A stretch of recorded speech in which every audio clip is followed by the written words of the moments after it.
believe how many people are here tonight. This is awesome. Thank you so much for coming out and supporting this project. It's been a long road that we weren't even sure we'd get to the end of, but we're here. And the story I want to read from tonight is called My Own.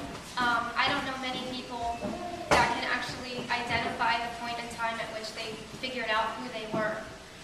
But I was lucky enough to be able to do that, and that's what was going on for me when I wrote this story.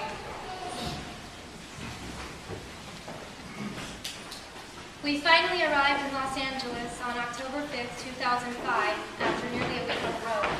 We saw Nashville in the rain, Texas just before the floods came, and Tombstone in the blistering dry heat. I can't wait to go back there. All the streets and most of the buildings are originals, and I can almost smell the horses and cowboys and the booze on White Earth's breath. It's incredible.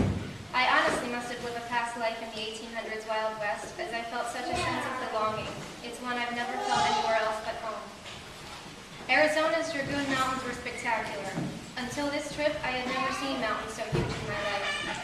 Everything I thought I knew as a mountain now is merely a hill in my mind. The way the sunset was painted around the mountaintop simply is indescribable. The mountains, nearly giant shadows against the blushing backdrops, seem to stand sentinel over the entire landscape. Even the state's painted desert pales in comparison.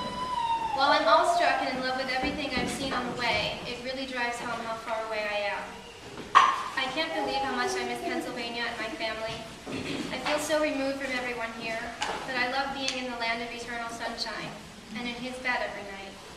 It's comforting to know we will wake up each morning and go to sleep beside each other now, in the same room instead of underneath the same sky. He feels like a little piece of home in an otherwise foreign place. I thought the trip out to California would be the adventure, but I realize the adventure is just beginning now that I'm here. I guess my first order of business is to find a job. It's so strange being away from the familiar, not under mom and dad's roof, on my own for the first time. The laundry piles up. The bathroom stays dirty until I clean it. The meals go uncooked, unserved, uneaten unless I initiate the task. I have to seek out the smiles and greetings that I'm used to getting from my mother when I walk in the door.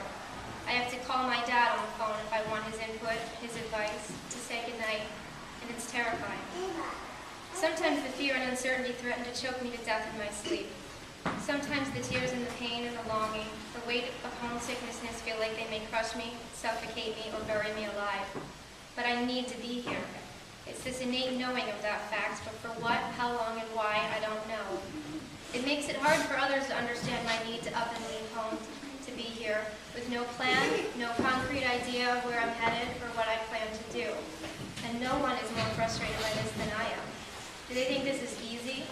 All they see is me running away from the safe, the concrete, the familiar, to be with him. But you can't help who you love or what you need to do to keep it, or control whatever it is your destiny sometimes has to drag you, kicking and screaming, to